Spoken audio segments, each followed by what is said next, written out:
Last year, I had one of those wake-up calls that you never forget.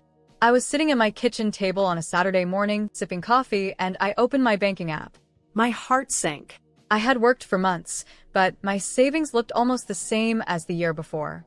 Even worse, my income felt stuck, like I was running in place on a treadmill. It wasn't that I was careless with money. I was doing the usual things, budgeting, cutting back on little treats, trying to save a bit each month, but nothing really changed. I felt frustrated and honestly, a little embarrassed. That morning, I realized something important. I didn't need to work harder. I needed to work smarter. Not big, dramatic changes, but small, repeatable habits. That moment sparked my journey, and the 6 habits that eventually helped me triple both my savings and income. Money habits have changed a lot over time. Long ago, people mostly saved by keeping coins in jars or hiding cash at home. Families lived simply, and saving meant holding on to what little they had. In the 20th century, banks became the center of saving, and people were taught to open accounts, write checks, and keep a steady budget. Then came credit cards, online banking, and later, mobile apps. Each new tool changed how people thought about money.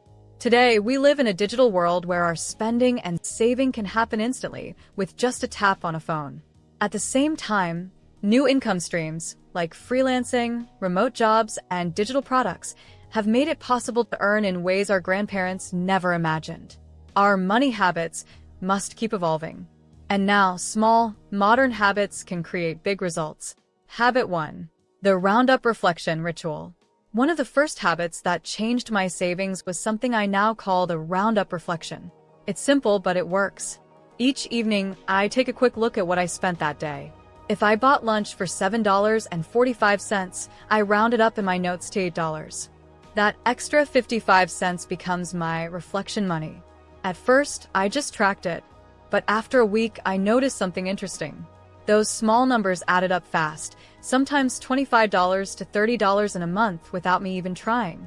I then moved that same amount into a savings account. It felt effortless, like I was saving money I never really had. The second part of this ritual is the reflection. When I round up, I pause for a moment to ask myself, was this purchase worth it? I don't judge or feel guilty. I just notice. That tiny pause makes me more mindful about spending. This habit is based on a simple truth: small amounts, repeated daily, create big results. It helped me save more without cutting out the things I enjoyed. Over time, that reflection also made me more confident and careful with my money. Habit 2. The Reverse Budgeting Journal. Most people are taught to budget in a very straightforward way. Write down your income, subtract your expenses, and save whatever is left. The problem? That method often leaves you with very little or nothing to save. I wanted a new approach, so I started what I call the Reverse Budgeting Journal. Instead of starting with expenses, I began with my goal. For example, I wrote, I want to save $1,000 in 3 months. Then I worked backward. If I needed $1,000 in 90 days, that meant about $11 per day. Seeing it broken down made the goal feel much smaller and more possible. I used the same method for income. If I wanted to earn an extra $500 a month, I asked myself, what small steps could get me there? Maybe selling unused items, taking on 2 freelance projects, or teaching a skill online. The journal became less about cutting back and more about planning forward. It turned my savings and income goals into a puzzle I could solve, not a punishment I had to follow. Writing it out each week made my targets feel real and kept me motivated to reach them. Habit 3. The Upgrade Challenge. Every month, I choose one small thing in my life to upgrade cheaply, but smartly. At first, this sounds like spending, not saving, but it's the opposite. For example, I bought a better quality coffee maker that cut my coffee shop visits in half. I upgraded my old light bulbs to energy-efficient ones, which lowered my electric bill. I also switched to software that saved me hours of work each week, which freed me to earn more money on the side. The point is not to spend more, it's to replace something that drains money or time with something that saves or earns. One smart upgrade can create a chain reaction. This habit works because it forces you to think, what's one small change this month that will pay me back over and over? Instead of cutting everything out, you're improving the way you live, while still moving toward financial growth. Habit 4. The future self transfers. One habit that made me both save and feel motivated was sending thank you money to my future self. Whenever I avoided an unnecessary expense, like skipping a delivery order or canceling an impulse buy, I moved that exact amount straight into savings. For example, if I didn't buy a $25 shirt, I'd transfer $25 into my future self account. This small action did two things. First, it kept me from feeling deprived. Instead of saying, I can't spend this, I said, I'm giving this to my future self. Second, it made saving more personal and exciting. Over time, these transfers added up to hundreds of dollars, money I would have wasted otherwise. It also changed the way I thought about spending. Every time I hit transfer, I felt like I was rewarding myself twice. Once for avoiding waste, and again for watching my savings grow. It's simple, emotional, and powerful because your future self always says thank you. Habit 5.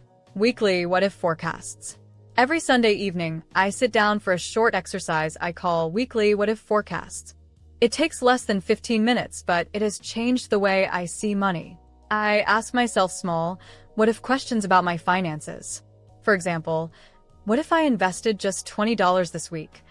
Or, what if I sold that old phone in my drawer? Sometimes the answers are simple, but they open my eyes to opportunities one would normally ignore. One week, I asked, what if I raised my freelance rates by just $5? I tried it, and no client said no.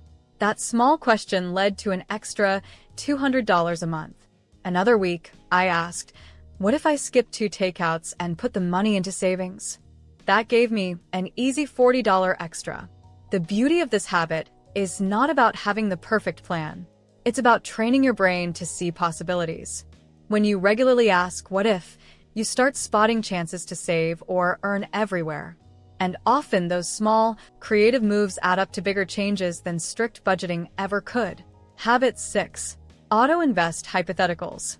Most people know about automatic savings, where money moves from your account into savings without you thinking. But I found a twist that worked even better for me. I call it auto-invest hypotheticals. Whenever I get an extra $10, $20, or even $50, maybe from a refund, a gift, or a side job, I set up a phone alert that says, what if this went into your investment app? It's not forced like automatic transfers. Instead, it's a gentle nudge. The power is in the choice.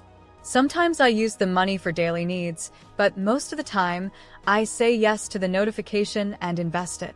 Over a few months, these small, intentional decisions grew into hundreds of dollars. This habit works because it makes investing feel light, not heavy. It's flexible, but it keeps your future in mind. After 6 months of following these habits, the results were clear. My savings jumped from about $500 a month to nearly $1,500, a full 3 times more than before.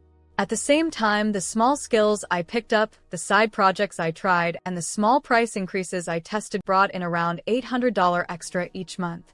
On top of that, I finally earned a raise at work, partly because of the new skills I was using. None of this happened overnight, but steady, small steps made the growth real and lasting. Looking back, I learned that real financial change doesn't come from one big move. It comes from small, steady habits that build over time. I didn't win the lottery or find a secret trick.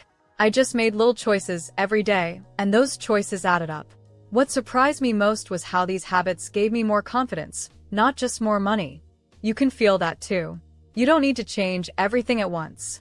Start small, stay consistent, and you'll see results. The progress feels slow at first, but then it becomes powerful and motivating. The habits that tripled my savings and income weren't magic. They were small steps I repeated every day. You can do the same. Start with just one habit tonight. Maybe round up your spending or write down one what if question for the week. It doesn't matter how small it feels, because small actions are what create big results. So, what will your first step be? Try it today and see how it grows over time. Share your progress with a friend, or even start your own accountability chain. Your financial future can begin with one simple choice. Don't forget to like and subscribe to the channel to see more content like this. Thanks for watching, and I'll see you in the next video.